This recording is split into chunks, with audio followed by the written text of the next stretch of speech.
একজন কর্পোরেট রাইটারের ছুঁড়ে ফেলে দেওয়া পাণ্ডুলিপি কুড়িয়ে নেয় এক অটোচালক। তারপর সেই কাগজই বদলে দেয় দুজন মানুষের পুরো জীবন। একজন হয়ে যায় লেখক, আরেকজন রাতারাতি দেশের সবচেয়ে আলোচিত র্যাপার। কিন্তু সফলতার ঠিক মাঝখানে সামনে আসে খুনের মামলার ভয়ঙ্কর সত্য। আসলে কে এই বায়েজিদ, আর কিভাবে একটা হারানো উপন্যাস খুলে দিল ভাগ্যের নতুন দরজা? আজকের গল্প পথের প্যাচালি। তাহলে চলো আর বেশি দেরি না করে চলে যাই মূল গল্পে। গল্পের শুরুতেই আমরা পরিচিত হব উমার সাথে। পেশায় সে একটি ইভেন্ট ম্যানেজমেন্ট কোম্পানির ক্রিয়েটিভ রাইটার। তবে ইভেন্টের টাইমলাইন ডিজাইন করার পাশাপাশি উমার আরও একটি জিনিসের প্রতি তীব্র ভালোবাসা আছে, আর সেটা হলো উপন্যাস লেখা। এবার সে ঠিক করেছে ইদিক ওদিক ছোটোখাটো লেখালেখি না করে সরাসরি নিজের একটা উপন্যাসই ছাপিয়ে ফেলবে। আর এই কারণেই সে ধরনা দেয় 5 ফোরন পাবলিকেশনসের মালিক ইকবাল ভাইয়ের কাছে। কিন্তু মাঝবয়সী সিঙ্গেল মেয়ে উমাকে দেখে ইকবাল ভাই আবার একটু ফ্লার্ট করার সুযোগ খোঁজে। গল্প করার ছুতোই উমাকে অফিসে ডেকে নিয়ে আসে সে। কলিজার সিঙ্গাড়া আর চা খাওয়াতে খাওয়াতে অল্প কদিনের পরিচয়েই উমাকে তুমি করে ডাকা শুরু করে দেয়। আপাতত নিজের উপন্যাসটা পাবলিশ করার স্বার্থে ইকবালের এই আচরণগুলোকে তেমন একটা পাত্তা দেয় না উমা। তার উপন্যাসের ফাইনাল ড্রাফট একদম রেডি। এখন শুধু প্রুফ রিডিংয়ের কাজটা শেষ হলেই বই চলে যাবে সোজা ছাপাখানায়। এদিকে প্রকাশকের অফিস থেকে নিজের অফিসে ফিরে আসে উমা। উমার বস রাশেদ সাহেব একদম পাক্কা ব্যবসায়ী, তবে মানুষ হিসাবে তিনি বেশ ভালো। তার ম্যারিড লাইফটাও চমৎকার। প্রায়ই তাকে ফোনে স্থির সাথে বিভিন্ন রান্নাবান্নার টিপ শেয়ার করতে দেখা যায়। নিজের পারিবারিক জীবনে সুখী হওয়ায় অফিসের সুন্দরী মেয়েদের প্রতি তার কোনো অযাচিত আগ্রহ নেই। তো রাশেদ সাহেব সেদিন উমাকে তার বিদেশি ক্লায়েন্টদের জন্য একটা রাইট আপ তৈরি করে দিতে বলেন। উমা কিছুটা পাজেলড বা হিমশিম খেয়ে যায়। এদিকে অফিসের অ্যাসাইনমেন্ট, অন্যদিকে নিজের উপন্যাসের প্রুফ দেখার তাড়া। কোনো উপায় না দেখে অফিস শেষে বাসায় ফিরেই একসাথে 2 কাজের যুদ্ধ শুরু করে সে। কিন্তু কাজ করতে গিয়ে হঠাৎ উমা খেয়াল করে সে যে উপন্যাসটি লিখেছিল তার ভিতরে প্রকাশক ইকবাল সাহেব নিজের মতো করে অনেক কিছু পরিবর্তন করে দিয়েছেন। এটা দেখে প্রচণ্ড রেগে যায় উমা। সারা রাত জেগে কঠোর পরিশ্রম করে নিজের গল্পের সব কিছু আবার আগের মতো ঠিকঠাক করে ফেলে সে। পরদিন সকালে সেই পাণ্ডুলিপি নিয়ে আবারও হাজির হয় ইকবাল সাহেবের অফিসে।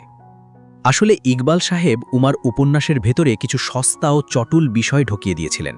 তার যুক্তি ছিল বইয়ে এসব মশলা না থাকলে পাঠক খাবে না, আর তার ব্যবসাও হবে না। কিন্তু উমা চায় তার প্রথম উপন্যাসটি যেন শতভাগ তার নিজেরই থাকে। সেখানে প্রকাশকের কোনো সস্তা লেখার অনুপ্রবেশ সে মেনে নিতে পারে না। কথা বলার এক পর্যায়ে যখন ইকবাল সাহেব আবারও উমার সাথে ফ্লার্ট করা শুরু করে, তখন উমার ধৈর্যের বাঁধ ভেঙে যায়। ইকবাল সাহেবের মতে উমার জীবনে কোনো প্রেম নেই বলেই নাকি তার লেখায় কোনো প্রাণ নেই। প্রেম ছাড়া নাকি শিল্প হয় না। উমা পরিষ্কার বুঝতে পারে এই লোক আসলে তাকে কোনো গিভ অ্যান্ড টেকের ইঙ্গিত দিচ্ছে। তীব্র ক্ষোভ আর ঘৃণায় নিজের পাণ্ডুলিপিটা ছিনিয়ে নিয়ে অফিস থেকে বেরিয়ে যায়। এরপর গাড়িতে করে ফেরার পথে রাগের মাথায় জানলা দিয়ে ছুঁড়ে ফেলে দেয় তার এতদিনের স্বপ্নের সেই প্রথম উপন্যাস। ঠিক সেই মুহূর্তেই রাস্তার পাশে দাঁড়িয়েছিল বায়েজিদ। পেশায় সে একজন অটো চালক, কিন্তু কে জানত ঠিক এই সময়টাতেই নিয়তি তার ভাগ্যের চাকা সম্পূর্ণ ঘুরিয়ে দেবে।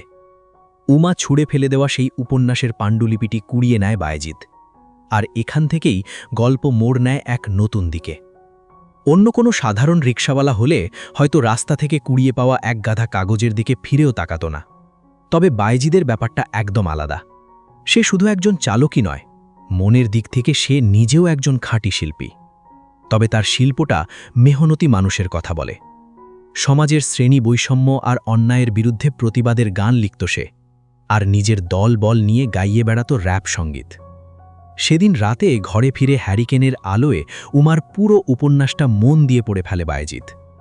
এদিকে নিজের উপন্যাসের প্রজেক্টটা আপাতদৃষ্টিতে ব্যর্থ হলেও অফিসের অ্যাসাইনমেন্টে ভীষণ ভালো পারফর্ম করে উমা। তার চমৎকার লেখনী দেখে বিদেশি ক্লায়েন্টরা মুগ্ধ হয়ে যায়। উমার এই প্রতিভা দেখে তার বস রাশেদ সাহেব তাকে পরামর্শ দেন, যেহেতু উমার লেখার হাত এত অসাধারণ, তাই তার উচিত চাকরি বাকরির পাশাপাশি সিরিয়াসভাবে নিজের শিল্পচর্চায় মনোনিবেশ করা।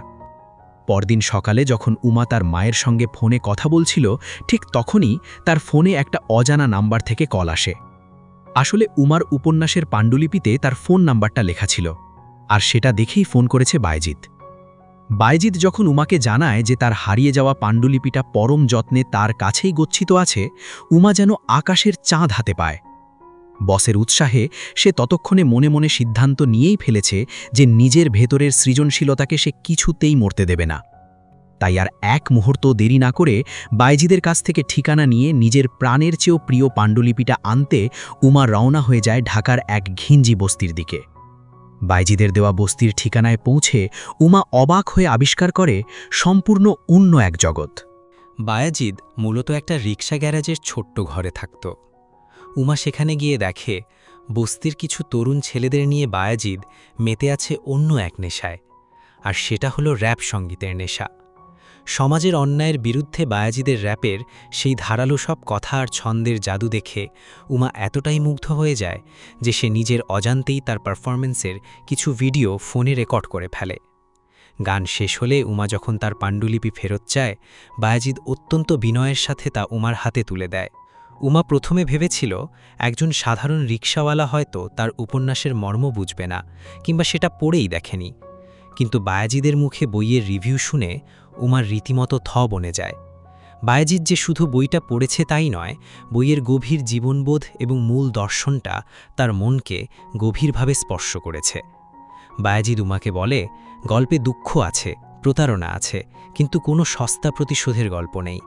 এই কারণে গল্পে একটা খালি খালি ভাব থাকলেও পুরো উপন্যাসটা পড়ার পর মনটা এক অদ্ভুত শান্তিতে ভরে যায়। উমাকে প্রকাশনা সংস্থার মালিক ইকবাল সাহেব বলেছিল, এইসব উচ্চমার্গীয় উপন্যাস নাকি আমজনতা খাবে না, এতে ব্যবসা হবে না।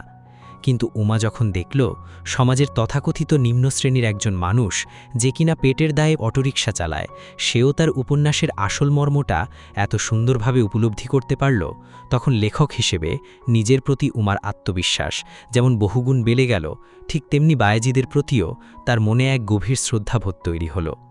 কথাবার্তা শেষে বায়েজিদ সেদিন উমাকে নিজের অটোতে করে সসম্মানে তার বাসায় পৌঁছে দেয়। পথমধ্যে কথায় কথায় বায়েজিদ জানায় সে আসলে ডিগ্রি সেকেন্ড ইয়ারে পড়ত, কিন্তু তীব্র অভাবের তাড়নায় পড়াশোনা ছেড়ে তাকে অটো চালাতে হচ্ছে। তার বৃদ্ধা মা আর 2 ছোট ভাইয়ের সংসার এই অটোর চাকার ওপর ভর করেই চলে।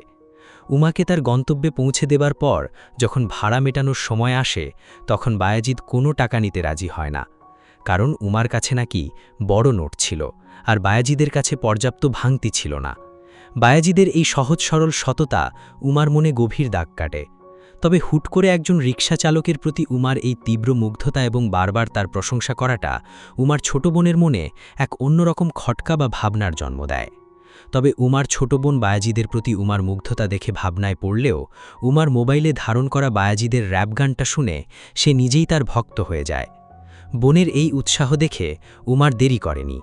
বায়েজিদের র্যাপ গানের যে ভিডিওটি উমার নিজের মোবাইল দিয়ে রেকর্ড করেছিল, সেটি সে তার ইউটিউব চ্যানেলে আপলোড করে দেয়, আর এরপরেই ঘটে এক অবিশ্বাস্য কাণ্ড। উমা অবাক হয়ে দেখে মাত্র কয়েক ঘন্টার মধ্যেই ভিডিওটিতে হাজার হাজার ভিউ চলে এসেছে এবং মানুষ কমেন্ট বক্সে প্রশংসার বন্যা বইয়ে দিচ্ছে। এই ঘটনার পর থেকেই উমার বায়েজিদের যোগাযোগ আরও বেড়ে যায়। তারা প্রায়ই একে অপরের সাথে দেখা করতে থাকে, কখনো রাস্তার মোড়ে দাঁড়িয়ে বাদাম খাওয়া, আবার কখনো আইসক্রিম খেতে খেতে গল্প করা। একজন সাধারণ অটোচালক বায়েজিদ আর কর্পোরেট রাইটার উমার মধ্যে গড়ে ওঠে এক অদ্ভুত সুন্দর বন্ধুত্বের সম্পর্ক। আসলে কাদের এই সম্পর্কের মূল সেতুবন্ধন ছিল শিল্প। তারা দুজনেই সমাজের চেনা ছকের বাইরে গিয়ে নিজস্ব ধারায় শিল্পচর্চা করতে ভালোবাসত। বায়েজিদের জীবনের সব প্রতিবাদ আর ক্ষোভের ভাষা যেন ফুটে উঠত তার র্যাপ গানের প্রতিটি লাইনে।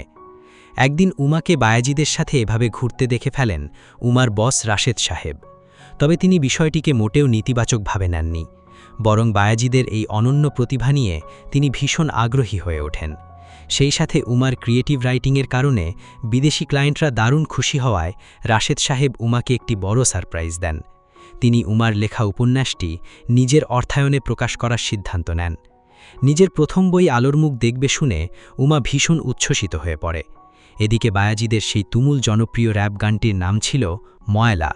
রাশেদ সাহেব সিদ্ধান্ত নেন বায়েজিদের এই গানটিকে নিয়ে তারা বড় স্কেলের একটি প্রফেশনাল মিউজিক ভিডিও তৈরি করবেন, কারণ একজন খাঁটি ব্যবসায়ী হিসেবে তিনি জানতেন মানুষ এখন নতুন ট্যালেন্ট দেখতে চায়। দর্শকরা যখন দেখবে একজন সাধারণ রিকশা চালক সম্পূর্ণ নিজের যোগ্যতায় গান লিখে প্রতিবাদের ভাষা হিসেবে তা ব্যবহার করছে, তখন গানটি নিমেষেই সুপারহিট হবে, আর স্বাভাবিকভাবেই কোম্পানিরও প্রচুর প্রফিট হবে। কারণ দিন শেষে ইটস অল অ্যাবাউট বিজনেস। যেমন ভাবনা তেমন কাজ। শিপ্রা নামের একজন জনপ্রিয় ডিরেক্টরকে দিয়ে মিউজিক ভিডিওর শুটিং শুরু করা হয়, আর উমা নিজেই এই পুরো প্রজেক্টের ক্রিয়েটিভ হেড হিসেবে কাজ করতে থাকে। তবে কাজ শুরুর আগে রাশেদ সাহেব উমাকে কিছুটা সাবধান করে দেন। তার মতে বস্তি এলাকাগুলো অনেক সময় ক্রাইম জোন বা অপরাধের আখড়া হয়, তাই বায়াজিদের ব্যাকগ্রাউন্ড নিয়ে উমার সতর্ক থাকা উচিত। কিন্তু উমা রাশেদ সাহেবের এই সতর্কতা তেমন একটা পাত্তা দেয় না, কারণ এই অল্প কদিনেই বায়াজিদের সততার প্রতি তার এক অন্ধবিশ্বাস তৈরি হয়ে গিয়েছিল। ধুমধাম করে শুটিং শেষ করে ময়লা গানটি অফিসিয়ালি রিলিজ করা হয়, কিন্তু উমার সব আশায় জল ঢেলে দিয়ে প্রথম দিন গানটিতে তেমন কোনো ভিউই আসে না। উমা ভীষণ হতাশ হয়ে পড়ে। সে মনে মনে মেলাতে পারে না, সে যখন কোনো এডিটিং ছাড়া সাধারণ একটা লাইভ ভিডিও আপলোড করেছিল তখন মানুষ হুমড়ি খেয়ে পড়েছিল, কিন্তু এত টাকা খরচ করে বানানো মিউজিক ভিডিওটা কেন মানুষ দেখছে না। তবে পরদিন রাতেই গল্পের মোড় সম্পূর্ণ ঘুরে যায়। বাংলা টিউন নামের একটি দেশের অত্যন্ত জনপ্রিয় ও বড় মিউজিক ব্যান্ড বায়াজিদের এই গানের ভিডিওটি নিজেদের অফিসিয়াল ফেসবুক পেজে শেয়ার করে। ব্যাস, আর গ্যাখেকে মুহূর্তের মধ্যেই ভিডিওর ভিউ লাখে লাখে পৌঁছাতে শুরু করে এবং বায়াজিদ রাতারাতি স্টার হয়ে যায়। পরদিন ওমার বস রাশেদ সাহেব ওমাকে ডেকে এক দারুণ সুখবর দেন।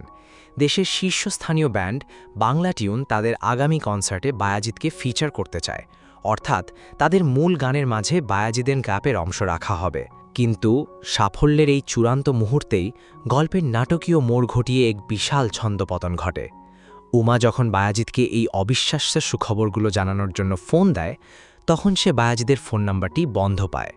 মনে এক বুক শঙ্কা নিয়ে দ্রুত সেই বস্তিতে ছুটে যায় ওমা, কিন্তু সেখানে গিয়ে সে যা জানতে পারে তা শুনে ওমার পায়ের তলা থেকে মাটি সরে যায়। গ্যারেজ মালিক ওমাকে জানায় বায়াজিদ নাকি পালিয়ে গেছে। আসলে বায়াজিদের সেই মিউজিক ভিডিওটি দেখে পুলিশ তাকে শনাক্ত করে ফেলে। বায়াজিদ নাকি কয়েক বছর আগের একটা ডাবল মার্ডার বা দ্বৈত হত্যাকাণ্ডের ফেরারি আসামি। মামলা হওয়ার পর নিজের পরিচয় গোপন করতে সে গ্রাম থেকে পালিয়ে ঢাকা চলে আসে এবং রিকশা চালিয়ে জীবিকা নির্বাহ করছিল। পুলিশ এতদিন তাকে খুঁজে না পেলেও মিউজিক ভিডিওটি ভাইরাল হওয়ায় তার চেহারা দেখে পুলিশ তাকে চিনে ফেলে। তবে পুলিশ গ্যারেজে হানা দেওয়ার ঠিক আগ মুহূর্তে খবর পেয়ে বায়াজিদ মোবাইল বন্ধ করে পালিয়ে যায়। রিকশা গ্যারেজের মালিক ওমাকেও ভয় দেখায় যে বায়াজিদের সাথে এত মেলামেশা করার কারণে ওমার নিজেও ফেসে যেতে পারে, কারণ গত কয়েকদিন ধরে ওমাকেই সবচেয়ে বেশি বায়াজিদের সাথে দেখা গেছে। পুলিশ হয়তো ভাবতে পারে বায়াজিদকে ওমাই কোথাও লুকিয়ে রেখেছে। উমা তখন সম্পূর্ণ দিশাহারা। একদিকে বায়াজিদের গান এখন সারা বাংলার মানুষের মুখে মুখে, আর অন্যদিকে বের হয়ে আসছে বায়াজিদের এক অন্ধকার অতীত। উমার কোনো উপায় না দেখে পুরো বিষয়টি তার বস রাশেদ সাহেবকে খুলে বলে, কিন্তু রাশেদ সাহেব একজন পরিপক্ক মানুষের মতো অত্যন্ত শান্তভাবে বলেন, যাদের জীবন সংগ্রাম অনেক কঠিন হয় তাদের অতীতও মাঝে মাঝে একটু অন্ধকার হতেই পারে। উমা তখন রাশেদ সাহেবকে অনুরোধ করে তাদের কোম্পানি থেকে যেন একজন ভালো লয়ার বা আইনজীবী ধরে বায়াজিদের মামলাটা লড়া হয়। ওমার অনুরোধে রাশেদ সাহেব বায়াজিদের জন্য একজন নামকরা উকিল নিয়োগ করেন। এরপর কোর্ট আর পুলিশের চক্করে দৌড়াদৌড়ির এক পর্যায়ে ওমার নিজের মনে সংশয় জাগে, সেও কিনা কোনো বড় অপরাধের জালে জড়িয়ে যাচ্ছে। এদিকে বাংলা টিউন ব্যান্ডের লোকজন কনসার্টের জন্য বায়াজিদকে হন্যে হয়ে খুঁজতে থাকে, কিন্তু তারা যদি বায়াজিদের এই খুনের মামলার কথা জেনে যায় তবে কি তারা তাকে নিয়ে শো করবে, নাকি মাঝপথেই প্রজেক্ট বাতিল করে দেবে? এমন হাজারো প্রশ্ন ওমার মনে ঘুরপাক খেতে থাকে।